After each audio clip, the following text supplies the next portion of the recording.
साथियों नमस्कार। हिंदी साहित्य का इतिहास हम पढ़ रहे हैं और क्लास संख्या आज हमारी है 55वीं। भक्ति काल का ये हमारा 28वां भाग होगा और सूफी काव्य इसके अंतर्गत हम पढ़ रहे हैं। भक्ति काल के अंतर्गत सूफी काव्य निर्गुण भक्ति काव्य धारा के अंतर्गत आता है, जिसमें हम संत काव्य को पढ़ चुके हैं और सूफी काव्य हम अभी देख रहे हैं। सूफी रचनाएं इसमें हम देख रहे हैं सूफी काव्यों में, और रचनाओं में हमने पद्मावत तक की रचनाएं देख ली है 1540। एकदम क्रम से हम सीक्वेंस से इन्हें देख रहे हैं और आज जिन रचनाओं को हम देखेंगे वो है मधुमालती और माधवानल कामकंदला चौपाई, दोनों महत्वपूर्ण रचनाएं और विस्तार से इनके बारे में जानेंगे। मधुमालती को मंझन ने लिखा 1545 ईस्वी में और माधवानल कामकंदला चौपाई लिखते हैं कुशल लाभ 1556 ईस्वी में। तो कथानक रूढ़ी क्या है? मैं आनंद पारिक और स्वागत करता हूं आपके अपने YouTube चैनल स्टडी फ्लाई पर। तो प्लीज़ अगर क्लास ये पसंद आए तो आप इसे लाइक, शेयर और चैनल को सब्सक्राइब अवश्य कर लीजिए। चलिए देखते हैं आज की हमारी रचना। पहली रचना मधुमालती। सबसे पहली जो हमारी रचना है वो है मधुमालती। मधुमालती के रचनाकार कौन है? मंझन है रचनाकार, और मंझन का पूरा नाम जो बताया जाता है वो है गुफ्तार मियाँ मंझन। मंझन का पूरा नाम क्या बताया जाता है? गुफ्तार मियाँ मंझन। और मंझन को कोई जो है वो कहता है कि ये चुनार के रहने वाले थे और कोई कहता है कि ये लखनौती के रहने वाले थे। तो मंझन को कोई जो है चुनार और कोई लखनौती का रहने वाला कहता है। अब मधुमालती के रचना काल की अगर हम बात करें तो 1545 ईस्वी इसका रचना काल है, यानी कि पद्मावत के 5 साल बाद पद्मावत लिखा गया 1540 ईस्वी में और मधुमालती लिखा गया मंझन के द्वारा 1545 ईस्वी में। तो एक बात मैं यहाँ बता दूं कि कवित सवैया बनाने वाले एक मंझन जो है वो बाद में हुए थे, इनके बाद में हुए। कवित सवैया में लिखते थे जिन्हें सर्वथा पृथक समझना चाहिए, ऐसा कहा है शुक्ल जी ने। ये वो मंझन नहीं है, कवित सवैया बनाने वाले ये मंझन वो नहीं है। तो मधुमालती जिसके रचनाकार हैं मंझन, मंझन जिनका पूरा नाम गुफ्तार मियाँ मंझन बताया जाता है। मंझन को कोई कहता है कि वे चुनार के रहने वाले थे और कोई कहता है कि वे लखनौती के रहने वाले थे। और रचना काल क्या है मधुमालती का? 1545 ईस्वी, जो है पद्मावत के 5 साल बाद की रचना। लेकिन यहाँ पे आप ध्यान दीजिए कि शुक्ल जी इसे पद्मावत से पूर्ववर्ती रचना माना है। शुक्ल जी ने इसे जो है पद्मावत से पूर्ववर्ती रचना माना है। पूर्ववर्ती यानी कि पहले की रचना, पहले की। शुक्ल जी कहते हैं कि यह पद्मावत से पहले रचित है। चूंकि पद्मावत 1540 में है और ये 1545 इसका रचना काल माना जाता है, लेकिन शुक्ल जी कहते हैं कि ये 1540 यानी कि ये मृगावती और पद्मावत के बीच की रचना मानते हैं। इसका कारण ये है कि उन्होंने एक पद्य दिया है शुक्ल जी ने, जिसमें जायसी ने अपने से पूर्व की रचनाओं में इसका उल्लेख किया है। यही बात है, इसलिए शुक्ल जी इसे पहले की रचना मानते हैं पद्मावत से। नायक कौन है? नायक है राजकुमार मनोहर। मधुमालती का नायक कौन है? राजकुमार मनोहर, जो कि एक राजा है कनेसर का राजा, जिसका नाम है सूरजभान। उसका पुत्र है राजकुमार मनोहर। तो नायक राजकुमार मनोहर जो कनेसर के राजा हैं, एक सूरजभान उनका पुत्र है। नायिका कौन है मधुमालती की? नायिका तो मधुमालती ही है, राजकुमारी मधुमालती। नायिका है राजकुमारी मधुमालती, और ये मधुमालती जो है वो महारस नगर की राजकुमारी है। मधुमालती महारस नगर की राजकुमारी है। मनोहर जो है वो कनेसर के राजा सूरजभान का पुत्र है। तो नायक नायिका, राजकुमार नायक हो गया मनोहर और नायिका हो गई मधुमालती। इसके अलावा इसमें जो है सहनायक और सहनायिका का भी जो है उपकथा इसमें दी गई है। सहनायिका कौन है? प्रेमा। और ये प्रेमा कौन है? चित्त विश्रामपुर के राजा चित्रसेन की कन्या है प्रेमा। वहां आप देखेंगे कि जो मधुमालती थी वो महारस नगर की राजकुमारी थी, प्रेमा चित्त विश्रामपुर के राजा चित्रसेन की कन्या है। सहनायक कौन है? ताराचंद। सहनायक है ताराचंद, सहनायिका है प्रेमा। इसमें मनोहर व मधुमालती की मुख्य कथा तो चलती है, उसके साथ साथ ताराचंद व प्रेमा की उपकथा भी इस काव्य में दी गई है। और दो कथाएं हैं, एक तो मनोहर और मधुमालती की, दूसरी जो सहनायक और सहनायिका है प्रेमा और ताराचंद की उपकथा भी इसमें चलती है। अब बात करेंगे मधुमालती की भाषा के विषय में। तो भाषा हम देखें तो मधुमालती की क्या भाषा है? अवधी है, अवधी भाषा है। और बच्चन सिंह ने क्या कहा है, देखिए, इनकी अवधि में बहुत कुछ वही मिठास है जो जायसी की अवधि में है। बच्चन सिंह का ये कथन है मधुमालती की भाषा अवधि के विषय में कि जो मंझन ने मधुमालती लिखी उनकी अवधि में बहुत कुछ वही मिठास है जैसी मिठास हमें पद्मावत यानी कि जायसी के पद्मावत की जो अवधि है उसमें देखने को मिलती है, वही मिठास मधुमालती की अवधि में हमें मिलती है। और ये कहना किसका है? बच्चन सिंह का। बच्चन सिंह ने जायसी की अवधि को अवधि का अर्घान कहा है, तो वैसी ही मीठी अवधि इसे माना है बच्चन सिंह ने। छंद योजना की अगर हम बात करें तो 5-5 चौपाइयों के बाद दोहा लिख दिया है मंझन ने। अगर हम पद्मावत की बात करें या पद्मावत से पहले की, तो पद्मावत में तो हम देखते हैं 7-7 चौपाइयों के बाद पद्मावत में 7-7 चौपाइयों के बाद दोहा है।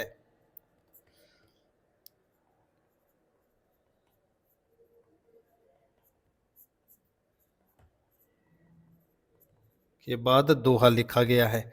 लेकिन पद्मावत के बाद की पहले की पद्मावत से पहले की रचनाओं में यही क्रम रहा है, 5-5 चौपाइयों के बाद दोहा लिखा गया और पद्मावत में 7-7 चौपाइयों के बाद दोहा लिखा गया। और ये पद्मावत के बाद की रचना है, लेकिन इसमें जो है छंद योजना पहले वाली अपनाई गई है पद्मावत से, 5-5 चौपाइयों के बाद दोहा।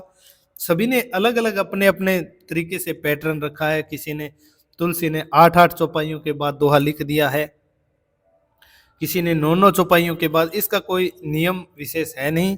तो आगे चलिए, यहाँ पर मृगावती के समान ही 5-5 चौपाइयों के बाद दोहा है। मृगावती में भी 5-5 चौपाइयों के बाद दोहा लिखा गया है। ये इन तथ्यों को हम लास्ट क्लास में जो है सूफी काव्य धारा की, उसमें हम देख लेंगे कि किस में कितने दोहे चौपाइयाँ, किसकी कितनी भाषा, और कालक्रम के अनुसार भी हम देखेंगे।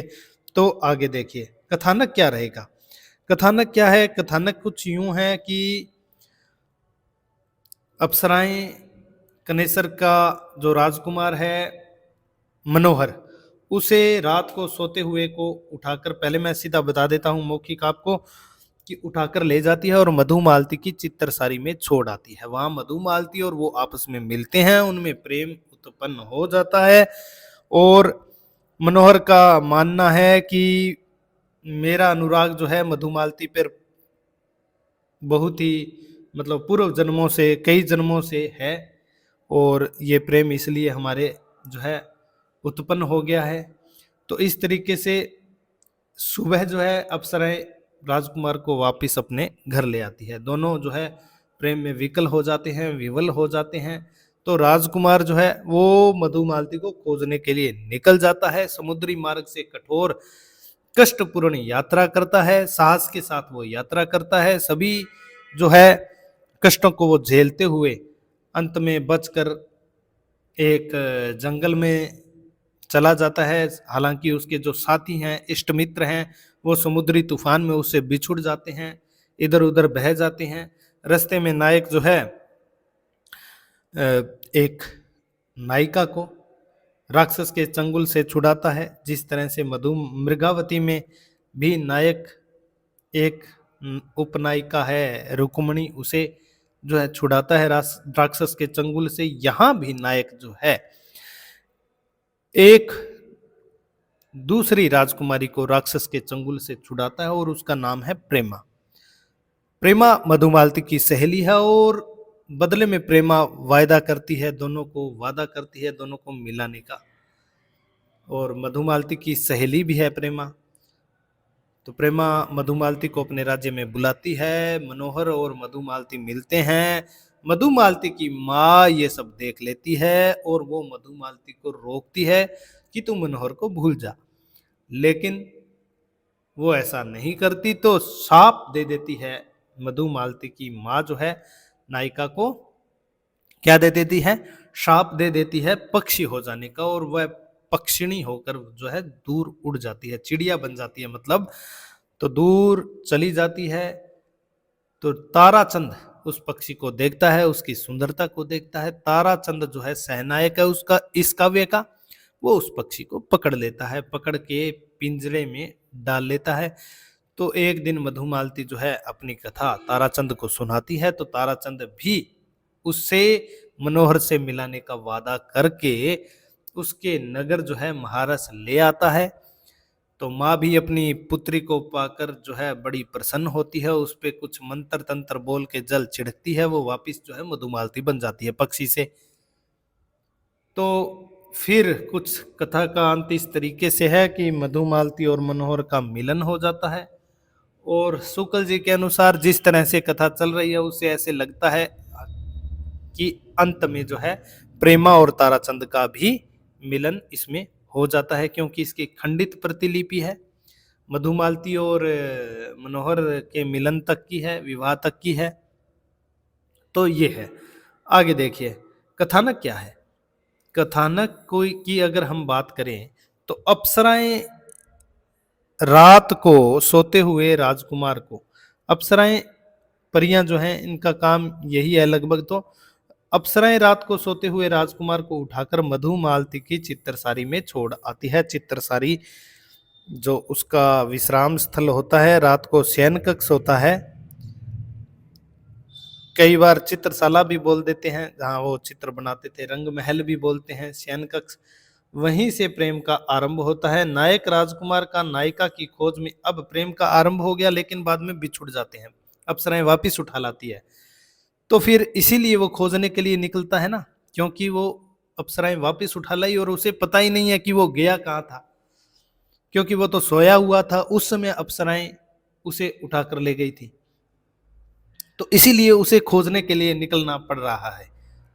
तो नायिका की खोज में योगी के भेष में निकलना, वह साहस के साथ कष्टपूर्ण यात्रा करना, और रास्ते में अन्य राजकुमारी, जो कि कौन है वो राजकुमारी, प्रेमा है। प्रेमा को वो छुड़ाता है राक्षस के चंगुल से। फिर प्रेमा के माँ बाप उससे विवाह का प्रस्ताव भी रखते हैं, लेकिन जो है यहाँ पर नायक का प्यार जो है एकोन्मुख है और गंभीर है, तो वो उससे विवाह का प्रस्ताव जो है ठुकरा देता है। माँ के श्राप से नायिका का पक्षी हो जाना, और पक्षी होने के बाद वो उड़ जाती है। फिर ताराचंद, हमने इसके कथानक के बारे में चर्चा कर ली है, तो बाद में जो है ताराचंद उसे वापस अपने राज्य में लेकर आता है। अंत में नायक व नायिका का विवाह हो जाता है। बहुत ही कष्टों के बाद जो है सामना करने के बाद नायक और नायिका का विवाह भी हो जाता है। अन्य महत्वपूर्ण तथ्य क्या है मधुमालती के विषय में अगर हम बात करें, तो महत्वपूर्ण तथ्यों को हम देखेंगे।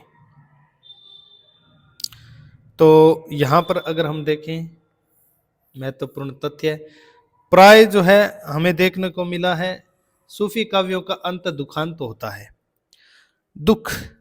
दुखांत जो है उनका हैप्पी एंडिंग नहीं है सूफी काव्यों की। अगर हम पद्मावत में भी देखें तो अलाउद्दीन के हाथ कुछ नहीं लगता है, नायिका जोहर कर लेती है।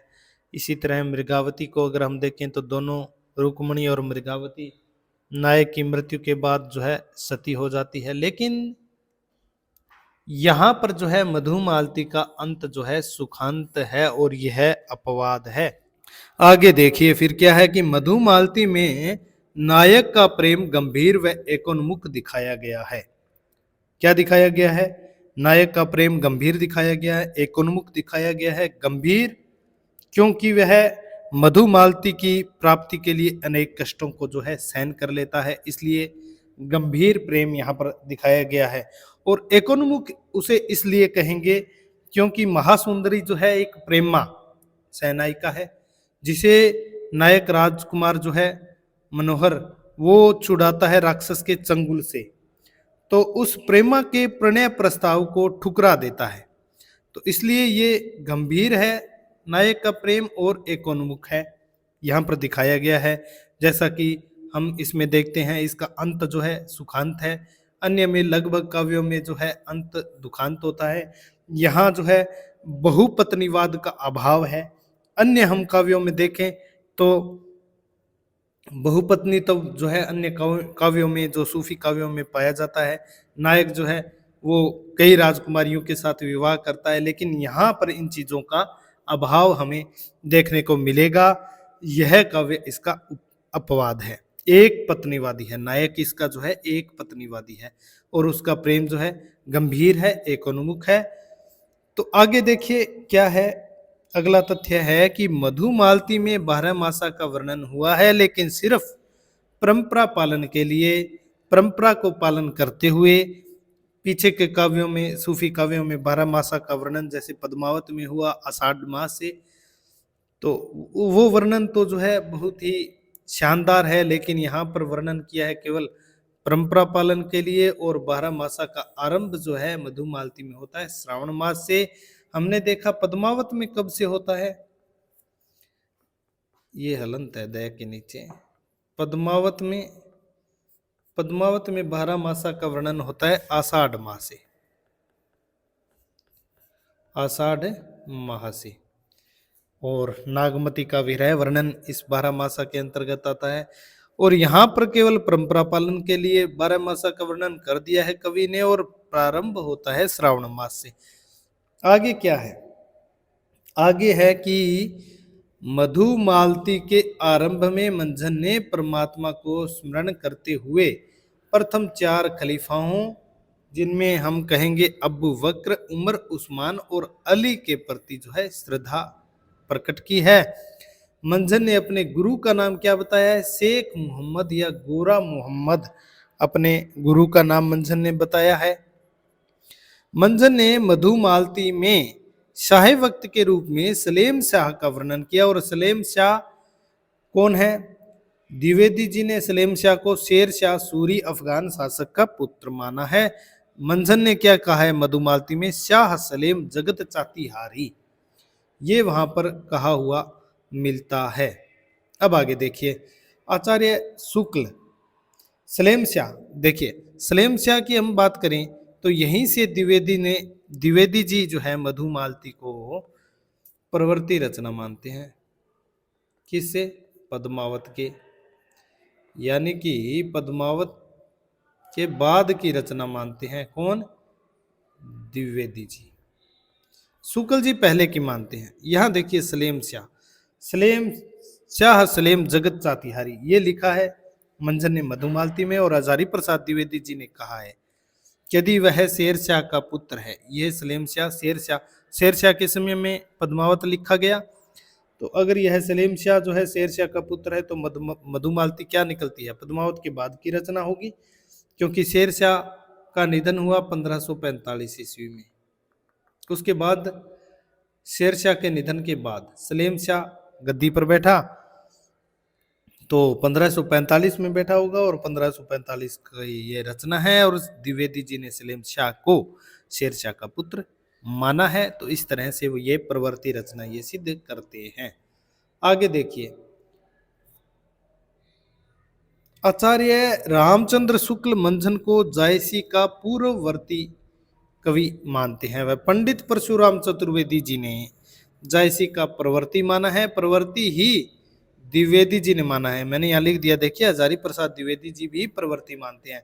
तो पंडित परशुराम चतुर्वेदी, हजारी प्रसाद द्विवेदी, ये तो प्रवृत्ति मानने वालों में है, यानी बाद में हुए, जायसी के बाद में माना है इनका काल और इस रचना का रचना काल। लेकिन रामचंद्र शुक्ल मंझन को जायसी का पूर्ववर्ती कवि मानते हैं।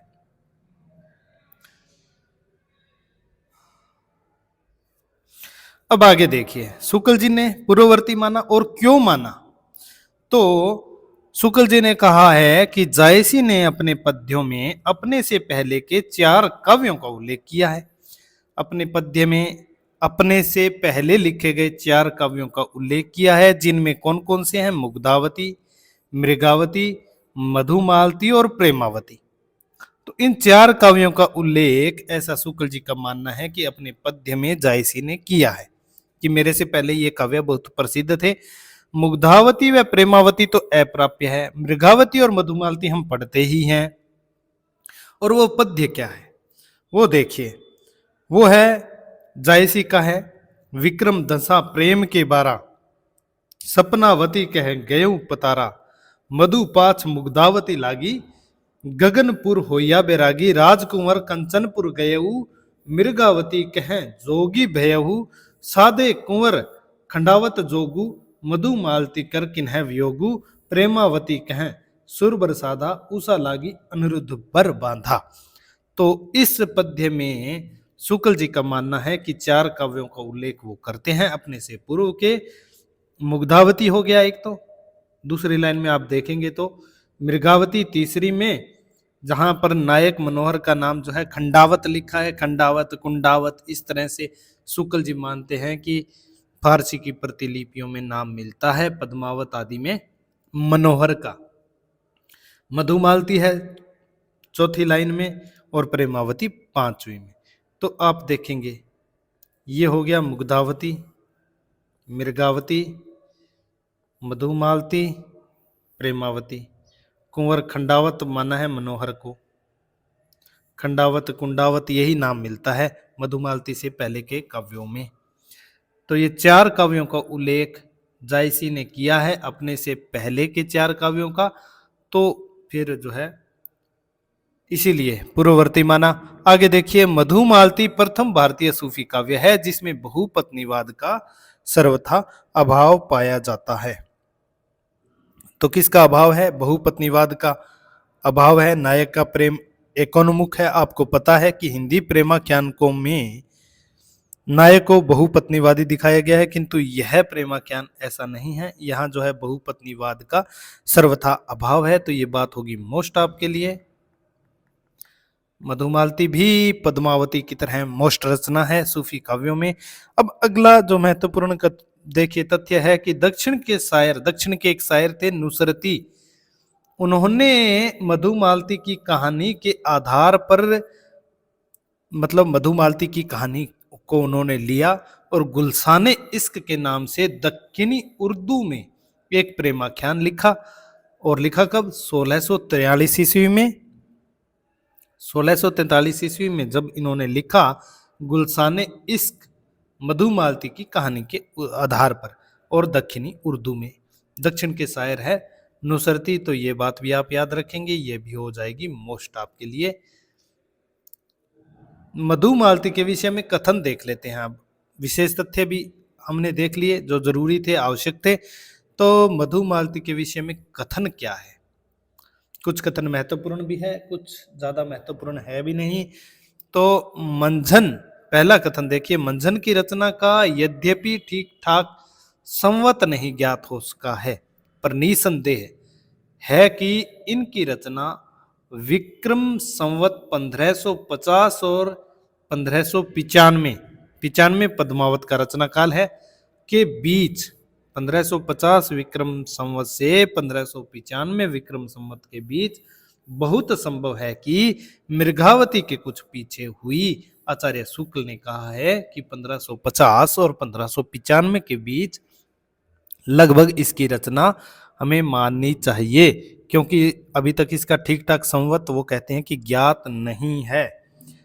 तो मृगावती और पद्मावत के बीच की रचना लगभग शुक्ल इसे मानते हैं। अगला कथन देखिए, पद्मावत से पहले मधुमालती की बहुत प्रसिद्धि थी। बहुत प्रसिद्धि जैन कवि बनारसी दास ने अपने आत्मचरित में संवत 1660 के आसपास की अपनी जो इश्कबाजी वाली जो उनकी दिनचर्या थी, इश्कबाजी वाली जीवनचर्या का उल्लेख करते हुए लिखा है कि उस समय में हाट बाजार जाना छोड़कर घर में पड़े पड़े मृगावती और मधुमालती नाम की दो पोथियां जो है पढ़ा करता था। आचार्य शुक्ल ने ये कहा है। तो शुक्ल ने क्या कहा है? पद्मावत से पहले मधुमालती की बहुत प्रसिद्धि थी। पद्मावत से पहले बहुत प्रसिद्ध थी मधुमालती। और जैन कवि बनारसी दास जो है अपने आत्मचरित लिखा, उन्होंने आत्मकथा लिखी है, पहली आत्मकथा भी है कहते हैं उसे। तो उसमें उन्होंने लिखा है कि मैं पढ़ा पढ़ा घर पे पढ़ा पढ़ा जो है वो इस कथा को जो है पढ़ा करता था, मधुमालती और मृगावती। आगे देखिए टिप्पणी क्या है। बनारसी दास जैन ने अपना आत्मचरित्र अर्ध कथानक नाम से लिखा, जिसमें उन्होंने क्या लिखा है, इसी कथन पे हम जो है बात कर रहे हैं। तो बनारसी दास जैन ने अपना आत्मचरित्र लिखा अर्ध कथानक के नाम से, जिसमें उन्होंने लिखा है, तब घर में बैठे रहे नाहिन हाट बाजार, मधुमालती मृगावती पोथी दोए उचार। यानी कि जब वो बनारसी दास अपने स्वयं के विषय में कह रहे हैं कि जब वो अपने जवानी वाले दिनों में थे, जवानी वाले नशे में थे, उस जीवनचर्या के बारे में वो कहते हैं कि उस समय में जो है हाट बाजार, दुकान और बाजार का धंधा छोड़कर, काम धंधा छोड़कर मतलब अपना, तो हाट बाजार जाना छोड़कर घर में पड़े पड़े क्या करता था, मृगावती और मधुमालती नाम की पोथियां पढ़ा करता था। और इसी अर्ध कथानक को आधार बनाकर शुक्ल जी ने लिखा कि पद्मावत से पहले मधुमालती की बहुत प्रसिद्धि थी।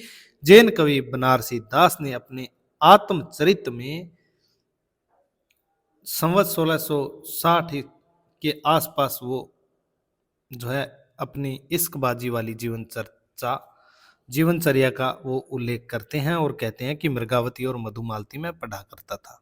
आगे देखिए, जायसी ने अपने पद्य में अपने से पहले के 4 काव्यों का उल्लेख किया है, मुग्धावती, मृगावती, मधुमालती और प्रेमावती। इनमें से मृगावती और मधुमालती का पता चल गया है, शेष 2 अभी नहीं मिले हैं। जिस क्रम में ये नाम आए हैं यह वह यदि रचना काल के क्रम के अनुसार माना जाए तो मधुमालती की रचना कुतुबन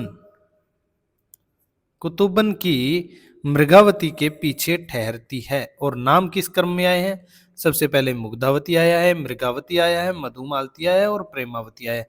तो मृगावती के बाद की रचना उन्होंने कहा मधुमालती है। और पद्मावत वाले जायसी ने अपने पद्य में इसका उल्लेख किया है, तो पद्मावत से पहले की मान लिया, तो मृगावती और पद्मावत के बीच की मान लिया शुक्ल जी ने इस रचना को। आगे चलिए अगला कथन देखिए। कवि ने नायक और नायिका के अतिरिक्त उपनायक और उपनायिका की योजना करके कथा को तो विस्तृत किया ही है, साथ ही प्रेमा और ताराचंद के चरित्र द्वारा सच्ची सहानुभूति, अपूर्व संयम और निस्वार्थ भाव का चित्र दिखाया है। जन्म जन्मांतर और योन्यांतर के बीच प्रेम की अखंडता दिखाकर मंझन ने प्रेम तत्व की व्यापकता और नित्यता का आभास दिखाया है। और ये कथन किसका है? आचार्य रामचंद्र शुक्ल जी का ही यह कथन है। आगे देखिए अगला कथन क्या है। इनके संबंध में कुछ भी ज्ञात नहीं है, केवल इनकी रची मधुमालती की एक खंडित प्रति मिली है, जिससे इनकी कोमल कल्पना और स्निग्ध सहृदयता का पता चलता है। ये कहा है आचार्य रामचंद्र शुक्ल ने कि कुछ भी ज्ञात नहीं है मंथन के विषय में, केवल इनकी जो एक रचित रचना है मधुमालती, उसकी एक खंडित प्रति मिली है। और उस प्रति को अगर हम पढ़ते हैं तो उसमें इनकी जो कोमल कल्पना और स्निग्ध सहृदयता का पता हमें चलता है। आचार्य शुक्ल का ये कथन मंझन के विषय में और उनकी रचना मधुमालती के विषय में। अगला कथन देखिए। मृगावती की अपेक्षा इसकी कल्पना भी विशद है और वर्णन भी अधिक विस्तृत और हृदयग्राही है। मृगावती की अपेक्षा आध्यात्मिक प्रेम भाव की व्यंजना के लिए प्रकृति के भी अधिक दृश्यों का समावेश मंझन ने किया है। आचार्य शुक्ल का ये कथन है। और आचार्य शुक्ल का अगर आप इतिहास पढ़ते हैं तो आप देखेंगे कि आचार्य शुक्ल ने मधुमालती का जो वर्णन है वो पद्मावत से पहले किया है, पहले की रचना इन्होंने मानी है। और तुलना भी केवल ये मृगावती से ही कर रहे हैं, पद्मावत से नहीं कर रहे हैं।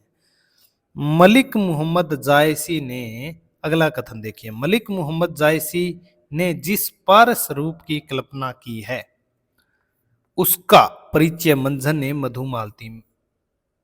की मधुमालती में मिलता है। हजारी प्रसाद द्विवेदी जी की ये द्विवेदी जी का कथन है। जायसी ने क्योंकि ये तो प्रवृत्ति मान रहे हैं, तो इसलिए जिस पारस रूप की कल्पना पद्मावत में जायसी ने की उसका परिचय मंझन ने मधुमालती में दिया। अगला कथन हजारी प्रसाद द्विवेदी जी का ये कथन है, मृगावती के समान ही मधुमालती में भी उड़ने वाली स्त्रियों के कथानक रूढ़ी का व्यवहार हुआ है। तो कथानक रूढ़ी का अर्थ है कि पहले एक परंपरा के अनुसार एक ही जो है तरीके से जो व्यवहार होता आया है तरीका, उसे हम कथानक रूढ़ी एक ही पैटर्न जैसे रखना कथा के लिए, एक चलन हो जाना किसी चीज का, तो वो कथानक रूढ़ी है। तो मधुमालती में भी उड़ने वाली स्त्रियां, यहाँ देखिए उड़ने वाली स्त्रियां इसलिए क्योंकि मधुमालती की माँ देती है शाप मधुमालती को और मधुमालती पक्षिणी हो जाती है। क्या हो जाती है? वहीं पर अगर हम देखें तो मृगावती है, मृगावती में क्या हम देखेंगे कि मृगावती में नायिका जो है वो उड़ने की कला जानती है। उड़ने की क्या जानती है? उड़ने की कला जानती है। मृगावती की नायिका उड़ने की कला जानती है, तो वो भी पक्षी बन जाती है।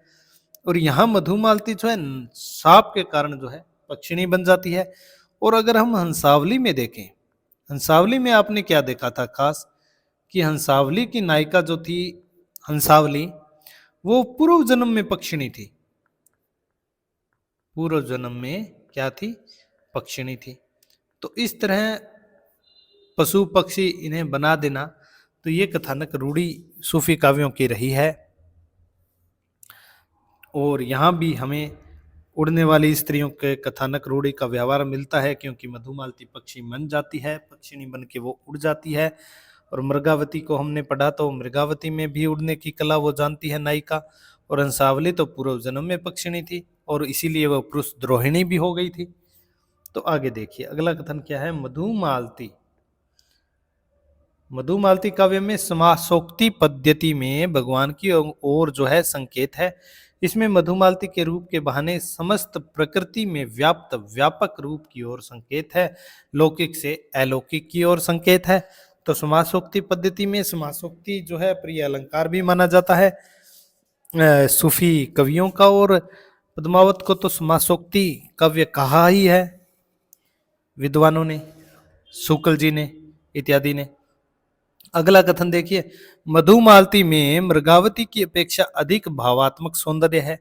मृगावती की अपेक्षा अधिक भावात्मक सौंदर्य है। इसमें कनेसर के राजपुत्र और महारस नगर की राजकुमारी मधुमालती का प्रेम वर्णन है।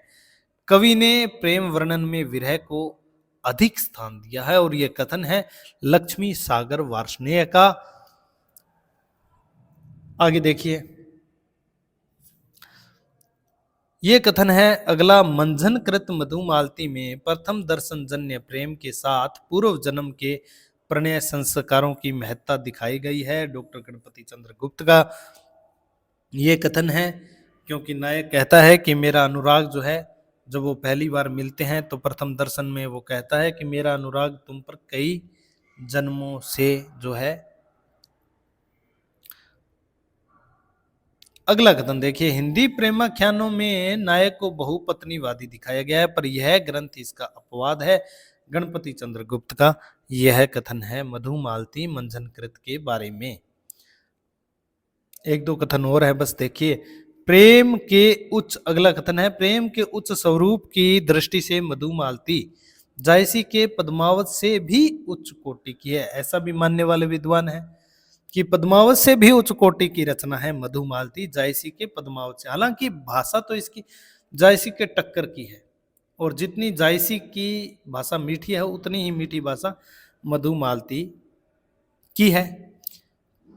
तो पद्मावत से भी उच्च कोटि की रचना इसे मानते हैं प्रेम के उच्च स्वरूप की दृष्टि से। क्यों मानते हैं? क्योंकि उसमें तो नायक का प्रेम बहुपत्नीत्व के दोष से ग्रस्त है। वो तो नागमती को छोड़कर पद्मावती के को खोजने चला जाता है, तो बहुपत्नीत्व का दोष उसमें है, जबकि इसमें नायक का प्रेम अंत तक एकोन्मुख रहता है। वो जितनी भी सुंदरियां रास्ते में आए उनके प्रणय प्रस्ताव ठुकराने की जो है ठुकराने का साहस रखता है, और इसीलिए उसका प्रेम एकोन्मुख है। इसमें अवधि भाषा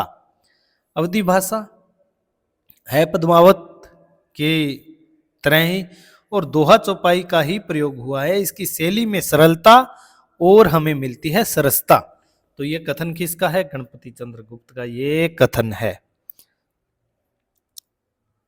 तो इसी के साथ जो है हमारी मधुमालती काव्य जो है रचना पूरी होती है।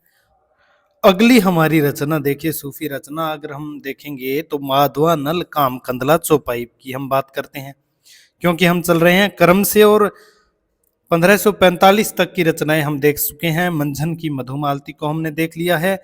रचना काल क्या है, सॉरी रचनाकार कौन है? माधवा नल काम कंदला चौपाई कुशललाभ द्वारा लिखित है, और कुशललाभ आपको पता है डोला मारूरा दुहा में चौपाइयां जोड़ते हैं, वही शायद ये कुशललाभ है। रचना काल जो है 1556 ईस्वी इसका माना जाता है। भाषा राजस्थानी इसकी है।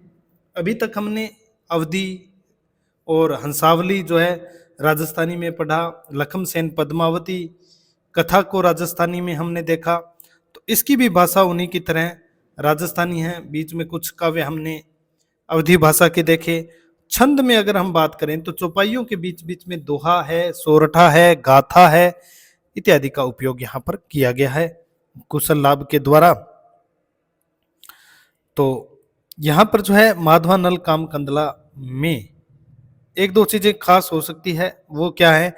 नायक इसका माधव है, नायिका काम कंदला। अब खास ये है कि नायक का नाम नायिका से पहले है। जहां हमने सूफी काव्यों की विशेषताएं देखी, वहां नायिका प्रधान या शीर्षक जो है वो नायिका के नाम से, हंसावली ले लीजिए, पद्मावत ले लीजिए, पद्मावती के नाम से मृगावती, मधुमालती, जितने भी अभी तक के सत्यवती कथा हमने बड़े बड़े काव्य पढ़े, उनमें ये चीजें थी कि नायक का, ऐसा नहीं है कि नायक का नाम पहले आता ही नहीं है।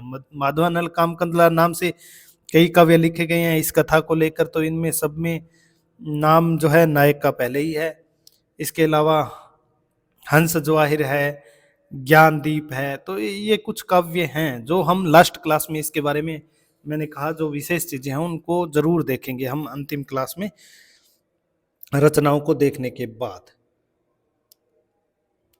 अब यहां देखिए आगे क्या है, माधवा नल काम कंदला चौपाई जो है ये रचना कुमार हरिराज के मनोरंजनार्थ लिखी गई थी। कुमार हरिराज जो है उनका मनोरंजन करने के लिए ये रचना जो है वो लिखी गई।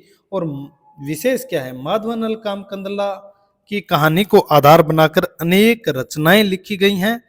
माधवा नल काम कंदला 1527 में गणपति की है राजस्थानी भाषा में, वो तो हम पढ़ ही चुके हैं। और कौन कौन सी है देखिए, और है माधवा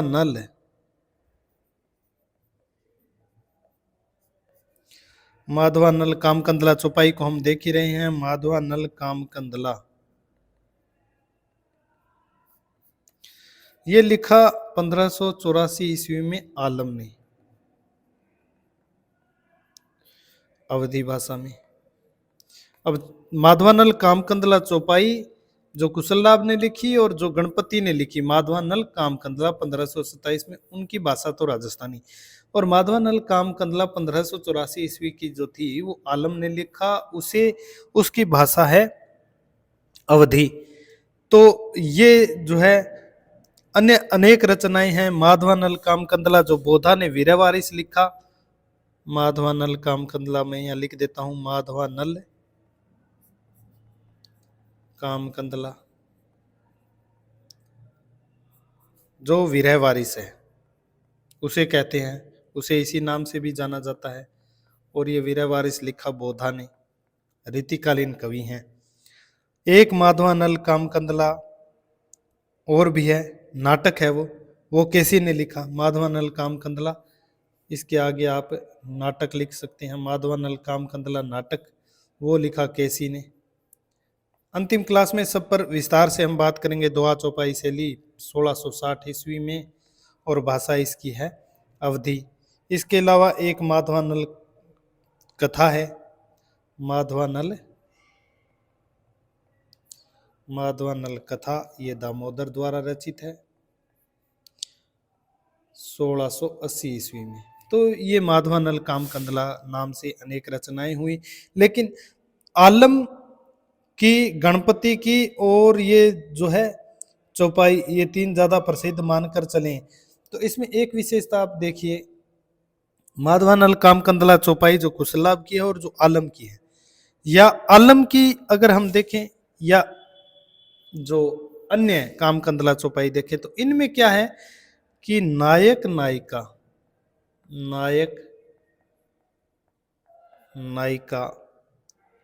के अनेक जन्मों यानी कि पूर्व जन्मों की कथा है, जन्मों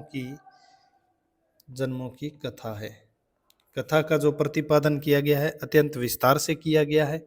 माधवानल कामकंदला चौपाई, माधवानल कामकंदला जो ये रचनाएं हैं, इनमें नायक नायिका के अनेक जन्मों की कथा का वर्णन जो किया गया है। कथा तो एक ही ली गई है, नायक नायिका भी एक ही है, लेकिन जो माधवानल कामकंदला आलम द्वारा रचित है, आलम ने जो 1584 में रची, उसमें नायक नायिका के केवल एक जन्म की कथा है। ये तो अपवाद है। तो आलम वाला जो माधवानल कामकंदला है 1584 में, आलम ने नायक, यहाँ पर मैं लिख देता हूं क्योंकि वो अभी पढ़ेंगे हम, उसमें दोबारा देखेंगे, नायक नायिका के केवल एक जन्म की कथा का वर्णन किया है। अन्य जो माधवानल कामकंदला नाम के काव्य हैं, आप समझ गए होंगे मेरी बात को, उनमें नायक नायिका के कई जन्मों की, पूर्व जन्मों की कथाओं का भी वर्णन किया गया है। लेकिन आलम वाला जो अवधी भाषा का 1584 ईस्वी में लिखित कामकंदला, माधवानल कामकंदला है, उसमें नायक नायिका के केवल एक जन्म की कथा का वर्णन है। तो ये दो चीजें आपने ध्यान में रखनी है। तो इसी के साथ आप आज जो है हम इस क्लास को यहीं पर देते हैं विराम, और अगली क्लास में जो सूफी रचनाएं रह चुकी हैं तो सभी को हम पढ़कर, और लास्ट में एक क्लास में हम जो महत्वपूर्ण तथ्य हैं, जैसे एक ही नाम की कई रचनाएं हैं, कितने चौपाइयों के बाद किस में कितनी चौपाइयों के बाद दोहा रखने का क्रम जो है अपनाया गया है, एक आरोही कालक्रम देख लेंगे, आरोही कालक्रम के अनुसार रचनाओं का रचनाकार देख लेंगे, भाषा और दोहा चौपाई क्या कैसे रखा है, वो चीजें हम लास्ट क्लास में बहुत ही संक्षेप में, संक्षिप्त रूप से महत्वपूर्ण चीजों को देख लेंगे, जिसमें रचनाकार, रचना काल, भाषा और छंद ये देखेंगे। और एक क्या क्या विशेषताएं, विशेष जैसे माधवानल कामकंदला नाम से कितनी रचनाएं रची गई, कौन सी ब्रज भाषा में रची गई, कौन सी अवधी में रची गई, कौन सी रचनाएं जो हैं वो राजस्थानी में रची गई, तो और क्या क्या विशेषताएं, तो वो सारी एक क्लास में देखेंगे तो आपको आसानी रहेगी। इसी के साथ आज की क्लास को यहीं देते हैं हम विराम, मिलेंगे अगली क्लास में। तो ज़्यादा से ज़्यादा अगर आपको वीडियो ये पसंद आई है, क्लास पसंद आई है, तो इस वीडियो को ज़्यादा से ज़्यादा आप शेयर कीजिए, लाइक कीजिए और हमारे चैनल को सब्सक्राइब अवश्य कर लीजिए। तो तब तक के लिए नमस्कार, धन्यवाद।